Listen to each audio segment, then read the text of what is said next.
Buenas tardes, mi nombre es José Manuel Romero Tenorio, soy docente de la Universidad Surcolombiana del programa de Comunicación Social y Periodismo y hoy hemos organizado un acto donde hemos traído a Carlos Piedrahita, que es documentalista, ganador del Premio Simón Bolívar por el documental Muxaixa.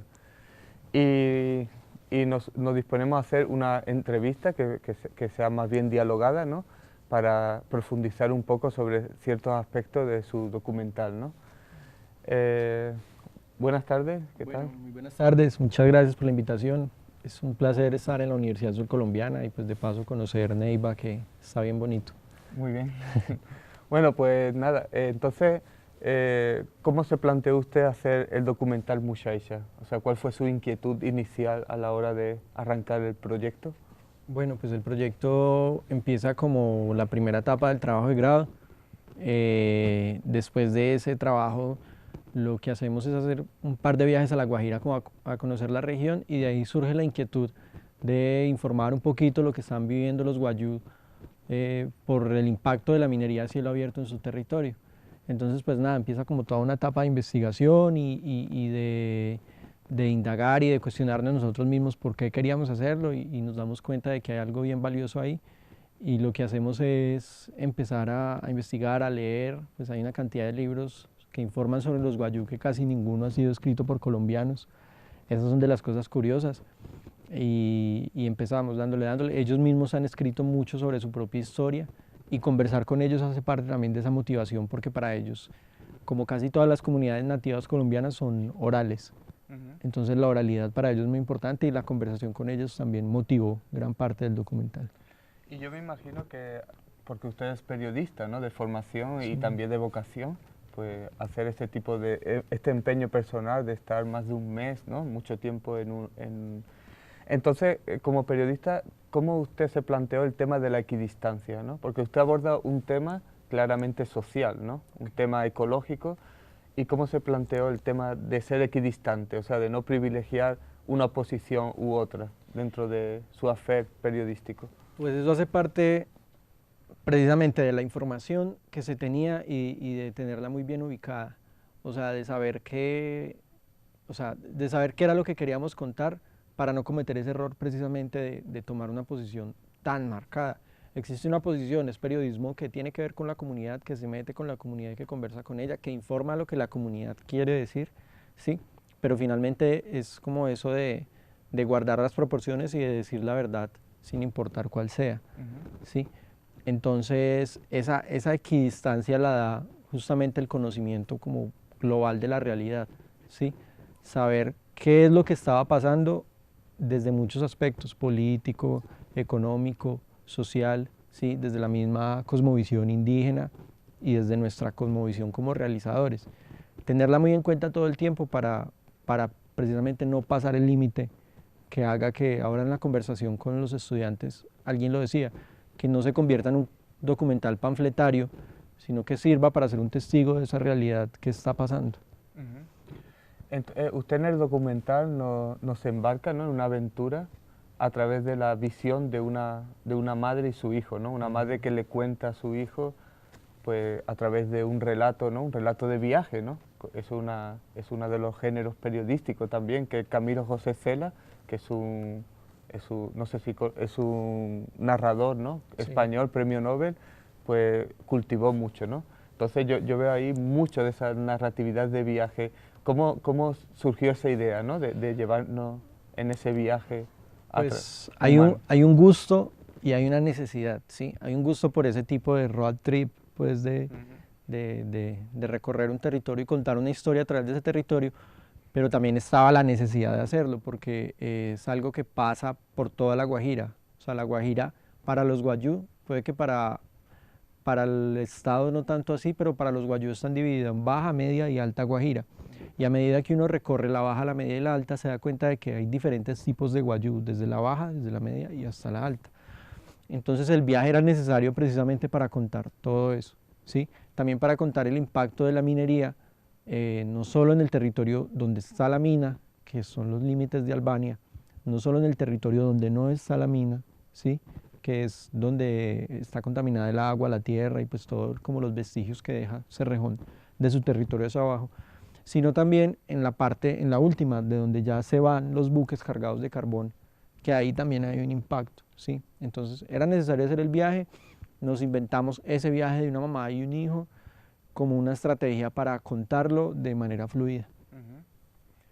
Bueno, usted antes hizo una pequeña crítica, ¿no?, a los medios oficiales, RCN, Caracol, cómo ellos de alguna manera achacan, ¿no?, achacan la culpa de esa falta de agua precisamente a todos los colombianos, desviando, ¿no?, invisibilizando esa problemática, ¿no?, de la mina de Cerrejón, que necesita toneladas y toneladas de agua para depurar, ¿no?, el material, pues para, como usted mostró en el documental. Entonces, ¿qué opina usted sobre eso, ¿no?, sobre esa estrategia? ¿Por qué los medios realmente no llegan a la realidad y nos venden relatos, ¿no?, relatos de alguna manera?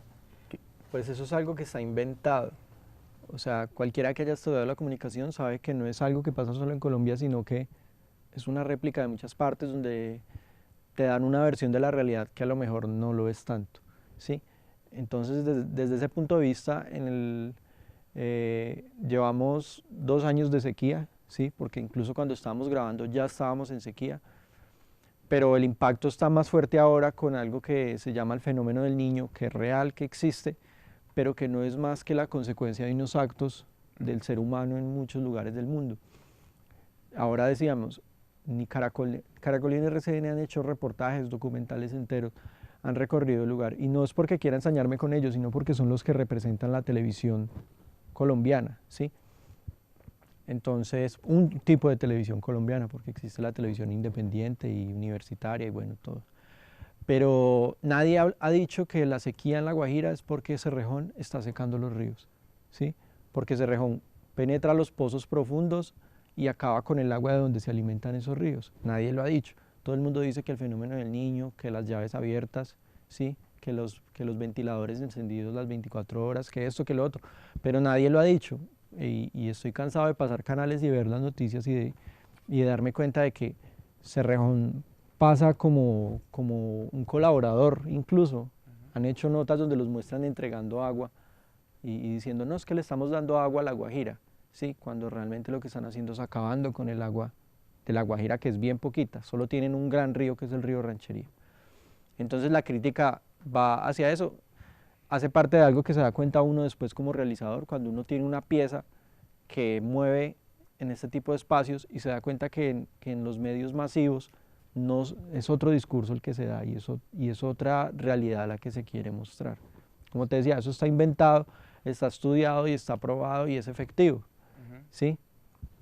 Son cortinas de humo y son cosas que, pues, que pasan y que son reales y que están ahí. No, de hecho, pues estos informativos, estos grandes canales muestran una realidad de país totalmente ajena, ¿no? Uno viaja por Colombia y observa, ¿no?, realidades que nada tienen que ver con lo que pasan por las pantallas de estos canales. Es muy curioso porque son realidades impuestas desde diferentes, o sea, desde diferentes estrategias. No sé si esté tan pensado y si sea una teoría tan así conspiracional, ¿sí? Pero, por ejemplo, en el eje cafetero pasa. Cuando se declara paisaje cultural cafetero, todas las producciones del eje cafetero se dedicaron a hablar del paisaje cultural cafetero, ¿sí? Y hablan de lo bonito del café, acá en el Huila, que ya es el principal productor de café, de lo bonito del café, de la cultura cafetera, del señor campesino con el machete, de las casas de bareque, bueno, de una cantidad de cosas que es importante tenerlas, que es importante arraigarlas, pero nadie nos ha dicho que el café está acabado, que el café no tiene futuro, que los campesinos se mueren de hambre. El promedio de edad de los cafeteros en Colombia es de 60 años. ¿Sí? A 60 años es el promedio de edad de un cafetero. Y nadie nos ha dicho eso. Entonces ahí es cuando uno se da cuenta de que hay una realidad que están contando, linda, atractiva, exótica, de un paisaje cultural cafetero, como un ejemplo, ¿sí? Pero que hay otra realidad que necesita ser contada y que en la televisión hay muy poquitos espacios para eso. Por ahí en la televisión pública se abre una que otra brecha y se cuela un documental que lo cuente, ¿sí? En la televisión universitaria es un poquito más real, ¿sí? Sucede más. De hecho, documental Muchacha, la primera ventana que tiene es el canal Zoom. Entonces por ahí hay como cosas que le dicen a uno que vale la pena también hacer y mostrar y que existen espacios. Lo que hay que hacer es posicionar esos espacios para que la gente que ve Caracol y RCN los vea, ¿sí? Pienso que Señal Colombia ha hecho algo, un esfuerzo grande porque eso pase. Cada año llevan como 5 años arrasando en los Indias Catalina, ¿sí? con contenidos novedosos, entretenidos, relevantes. Y bueno, pues por ahí está la tarea y se está haciendo y lo importante es que se posicione y siga. ¿Y usted por qué piensa, por ejemplo, viendo su documental, uno de los datos que son tajantes es que la mina Cerrejón no es para nada rentable, ¿no? Para el país, ¿no? Las regalías, o sea, por cada 100 pesos de beneficio de regalías son 200 pesos que pierde el Estado, ¿no? Sí. Entonces, ¿por qué cree que un gobierno, digamos, muy neoliberal, ¿no? Aquí en Colombia hay un discurso neoliberal, no hay una socialdemocracia real, sino es todo neoliberal, que cada uno aguante su vela, ¿no? Que cada palo sujete su vela. ¿Cómo es posible que haya un proteccionismo tan atroz hacia esa mina? ¿Qué interés oculto hay cuando el Estado colombiano pierde dinero y encima se ve afectado con un impacto ecológico brutal, ¿no? Con una comunidad que está desplazada, que como usted bien dijo, rompió el tejido, ¿no? El tejido social, económico esa estrategia tan feroz, ¿no? ¿Por qué? Pues es que eso es lo que el gobierno ha llamado, pues el gobierno pasado lo llamaba confianza inversionista, ¿sí? Este gobierno lo llama las locomotoras del progreso y no sé, pues la verdad si te lo preguntas no tiene ningún sentido. Bueno, tal vez exista que es que el que toma esta decisión o la otra finalmente pues se está ganando algo o algo oculto debe existir, o sea, no puede ser que la gente de Colombia pierda todo.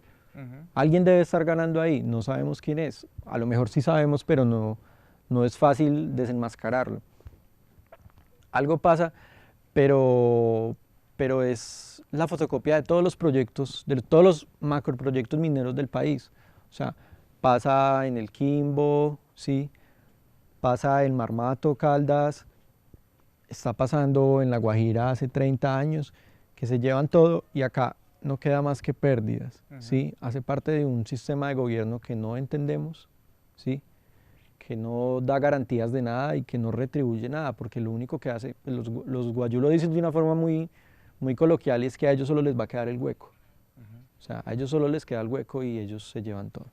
Claro, ellos no, o sea, destruyen toda su economía, ¿no? Basada en la tierra, basada en el agua, ¿no? Fundamental, contamina y no se queda nada. Y ellos venden que le da mucha prosperidad a la región y su documental perfectamente lo ha mostrado, ¿no? Ha mostrado cómo la región, para nada, ¿no? Una región desértica, una región azotada, ¿no? Azotada por el impacto de la minería, ¿verdad? Sí, eso es, pues es prácticamente lo que sucede y se deja ver en el documental.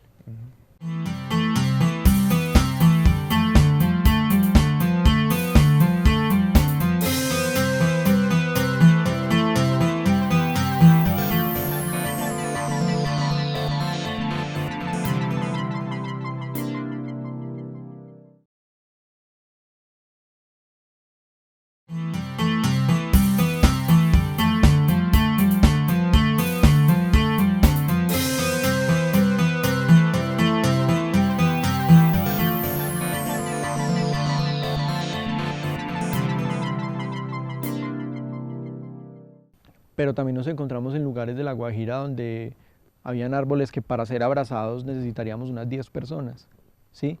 Entonces a mí me parece también muy importante rescatar eso de que La Guajira es un desierto, pero es un desierto con mucha vida, ¿sí? Y de que la gente lo entienda, porque es que cuando nos dicen que La Guajira es un desierto, entonces por eso permitimos que se haga minería como se hace.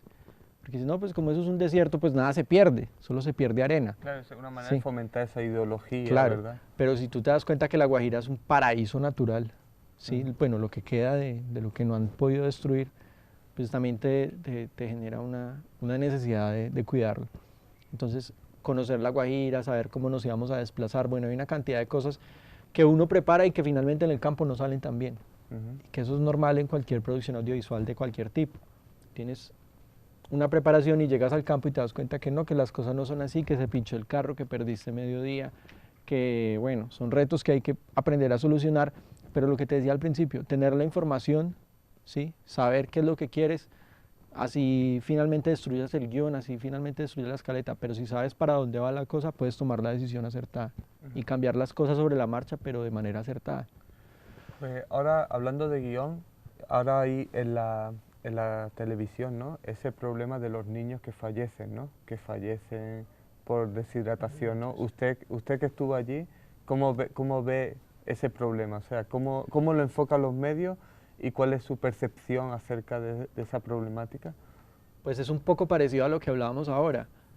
Los medios masivos de información nos han querido dar el mensaje de que es culpa de nosotros por no cerrar la llave. Bueno, tal vez sí, hay un porcentaje de la culpa en los descuidos que tenemos con el medio ambiente día a día. Ahí hay parte de la culpa, pero la culpa real es un abandono absoluto del Estado en La Guajira. Es que es una realidad. En La Guajira no hay servicios públicos, no hay alcantarillado, ¿sí? No hay agua potable. Y llevamos 40 años generando recursos de una manera increíble en La Guajira y no hay dinero para poner un tubo que lleve agua a la gente. ¿Y usted piensa que puede ser por corrupción? Hay gran parte de la corrupción, de hecho, pues es que si hay dinero y se pierde es porque se lo están robando, ¿sí? Porque hay fugas de agua. Claro, hay fugas de agua, pero además también o sea, la desatención del Estado está en todas las partes, no hay hospitales. Maicao, que aunque es un lugar muy interesante y la gente es muy bonita, ¿sí? Te encuentras que Maicao es un caos total y es un caos propiciado precisamente por esa ausencia del Estado que le ha entregado la batuta a empresas que no tienen ningún otro interés que lucrarse para que hagan las cosas que el mismo Estado tiene que hacer. Entonces en La Guajira te encuentras cosas que parecen importantes y parecen benéficas, como la Fundación Agua de Cerrejón, como la Fundación de Mujeres Artesanas, como ellos tienen una cantidad de fundaciones que se supone que subsanan el daño que hacen, pero que realmente pues la misma realidad no lo ha mostrado, no curan proporcionalmente como deberían de hacerlo. Esa es nuestra realidad, es que eso es lo que está pasando y no está pasando solo en La Guajira. O sea, en Marmato pretenden desocupar un pueblo entero para poder sacar el oro que queda debajo. O sea, y ya pasó y ya desocuparon gran parte de la gente. Y lo hacen de manera programática y está inventado, es lo que yo te digo. O sea, no quiero fomentar acá una teoría de la conspiración, pero sabemos que pasa así. O sea, y sabemos que ellos saben cómo operan. O sea, ellos no dan una puntada sin dedal, como dicen las abuelitas. Y en Marmato, un poco un tema de la actualidad, ¿no? Es una mina a cielo abierto también, de oro, ¿no? En Caldas, ¿verdad? Sí, en Caldas. Marmato Caldas es el pueblo, dicen que es el pueblo más antiguo de Colombia, ¿sí? Y además tiene una reserva de oro a la que le han sacado oro de manera con túneles, sí. Con túneles, con socavones, durante casi 500 años, ¿sí? Pero ¿qué pasa? Que las multinacionales se dan cuenta que hay una montaña, ¿sí? Le dicen el pesebre de oro, que está llena de oro debajo y quieren sacar el oro que hay debajo, pero la gente vive encima. Claro. ¿Sí? Entonces, en Marmato lo que está pasando es que hay una necesidad de la multinacional minera por desplazar a la gente para poder hacer minería a cielo abierto. Todavía no lo están haciendo, lo hacen a través de socavones. La estrategia que ha utilizado la mina y que es parecida a la que usan las multinacionales en todo el país es comprar las vetas de oro. Entonces, tu familia es dueño de esta veta de oro, te damos 200 millones de pesos, se distribuyen entre 20, queda 10 para cada uno y en 5 años tu familia ya no tiene nada. Y ellos compran la veta de oro y la cierran. Y así, compran otra y la cierran. Y entonces van cerrando las posibilidades económicas del municipio. La gente se tiene que ir por hambre o se tiene que dedicar a barequear después de que tenían su propia veta de oro. Entonces son formas programáticas que utilizan. El Estado es totalmente indolente y de hecho lo permite y lo fomenta. A mí me parece muy gracioso que no le demos extensiones tributarias a los campesinos, ¿sí? Pero sí le demos extensiones tributarias a las multinacionales. Entonces no cuidamos lo que tenemos y recibimos. Yo creo que eso hace parte de la idiosincrasia del colombiano, que cree que todo lo que viene de afuera es mejor que lo que tenemos acá, y no es tanto así. Y un poco vamos a hablar de la narración, ¿no? De su documental, ¿no? Vemos como hay impuesto, ¿no? Una serie de colores, los colores dorados, que es el color de la vida, usted se lo atribuye a lo que es la comunidad Wayuu, y el azul, que es un color frío, sí, a la mina, ¿no? ¿Cómo nació a lo que es el discurso sobre la mina, ¿no? Ahí ya hay un posicionamiento ideológico muy interesante, pero también narrativo. ¿Cómo surgió esa idea de...? Había un interés pues cuando uno se empelicula con una idea, uno le quiere trabajar todos los aspectos, ¿sí? Entonces teníamos la idea de que el color también contara, además en un desierto, además en La Guajira, además en la playa, ¿sí? Pues teníamos todo para hacerlo. Y lo que hicimos fue asignar una corrección de color, eso se hizo en postproducción, en la que cuando hablaban las personas wayuu le dábamos un tono cálido, ¿sí? Un tono de vida, un tono de la gente de allá, del desierto. Y cuando hablaban las fuentes oficiales, pues lo hacíamos ver como un ente invasor, ¿sí? Que no hacía parte, con un tono frío que mostrara que para ellos pues la realidad es fría y realmente sí lo es. Y pues también hace parte porque están en su cuarto con aire acondicionado las 24 horas contando. De hecho, hay una cosa en el testimonio de José Link, que es el representante de Cerrejón. Cuando él está hablando de territorio recuperado, él dice, es que recuperamos 3.000 toneladas. Ah, toneladas, sí. Y tiene un bache, y luego corrige, no son 3.000 toneladas, son 3.000 hectáreas. Ese bache tal vez hace parte de su subconsciente que le está diciendo piensa toneladas, toneladas, porque toneladas es dinero para ellos, y no piensan en hectáreas, que es territorio y es vida. Entonces hay como varias estrategias que utilizamos, la forma en cómo montamos, en que pusimos a contrapicar, pero siempre respetando pues la realidad y la verdad. Pues no dijimos nada que no fuera verdad en Mushaicha. Ya pues si a una gente le duele más que a otra, pues no sé, pero es la verdad y todos la pueden ir a corroborar. Y usted de alguna manera en su intervención también habló sobre una especie de Euro Disney que hay dentro de lo que es lo que es Cerrejón, ¿no? Sí. Usted que entró de una manera, digamos, por los laditos, ¿no? Un poco de una manera pirata. ¿Qué sensación tuvo, como si de parque temático, de ciudad artificial? Debe ser brutal.